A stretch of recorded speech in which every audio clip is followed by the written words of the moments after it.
25 साल की गिरावट बताना चाहता हूं। पहले कहीं बाहर जाना होता था तो बाप से पूछने की हिम्मत नहीं होती थी। माँ से कहता था माँ मुझे बाहर जाना, पिताजी से परमिशन दिलाते। माँ परमिशन दिलाती थी तो मैं बाहर जा पाता था। फिर मैं बाप की आज्ञा से बाहर जाने लगा। फिर मैं बाप को बता करके बाहर जाने लगा। फिर मैं बाप को बिगर बताए बाहर जाने लगा। और आज बाप की हिम्मत नहीं जो मुझसे पूछ ले बेटे तू कहाँ जा रहा है।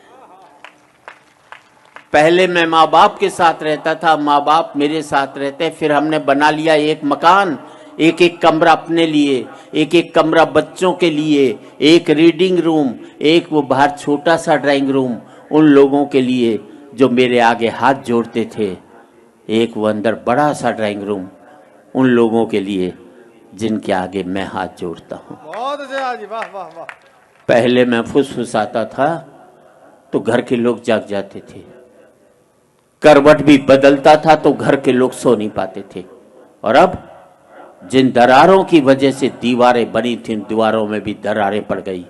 अब मैं चीखता हूं तो बगल के कमरे से ठहाके की आवाज सुनाई देती है और मैं सोच नहीं पाता हूं कि मेरी चीख की वजह से वहां ठहाके लग रहे हैं या उनके ठहाकों की वजह से मैं चीख रहा हूं। क्या बात है, वाह वाह वाह वाह वाह।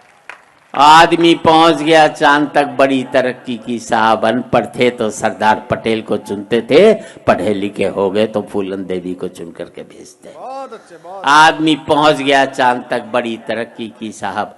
चांद को छूने में घमंड महसूस करते हैं और माँ बाप के पांव छूने में शर्म महसूस करते हैं। आदमी पहुंच गया चांद तक, पहुंचना चाहता है, मंगल तक खोजना चाहता है सूर्य के रहस्य, लेकिन नहीं पहुंचता भाई के दरवाजे तक। और आज इस समृद्धि की ऊंचाई पर बैठकर मैं सोचता हूं इसके लिए मैंने कितनी बड़ी खो दी ये खाइयां। क्या बात है, वाह। अंतिम पंक्तियां हैं, बात अच्छी लगे तो एक एक व्यक्ति की तालियां चाहूंगा।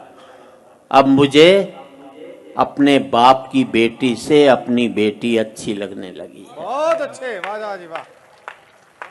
अब मुझे अपने बाप की बेटी से अपनी बेटी अच्छी लगने लगी है। मुझे बाप के बेटे से अपना बेटा अच्छा लगने लगा है। पहले मैं माँ बाप के साथ रहता था, अब माँ बाप मेरे साथ रहते हैं। अब मेरा बेटा भी कमा रहा है, कल को मुझे उसके साथ रहना पड़ेगा। और हकीकत यही है दोस्तों, तमाचा मैंने मारा है तो तमाचा मुझे खाना भी पड़ेगा। वाह वाह वाह वाह वाह वाह। आज इस पावन मन से मैं इतना ही कहना चाहता हूँ युवा पीढ़ी से, जिंदगी भर माँ बाप के साथ रहना ताकि आपके बच्चे जिंदगी भर आपके साथ रह सकें। क्या बात है, क्या बात है। हो सकता है नौकरी और व्यापार की वजह से आप शारीरिक रूप से साथ न रह पाए, पर जिंदगी भर मानसिक रूप से माँ बाप के साथ रहोगे बहुत अच्छा। तो आपके बच्चे भी जिंदगी भर आपके साथ रहेंगे।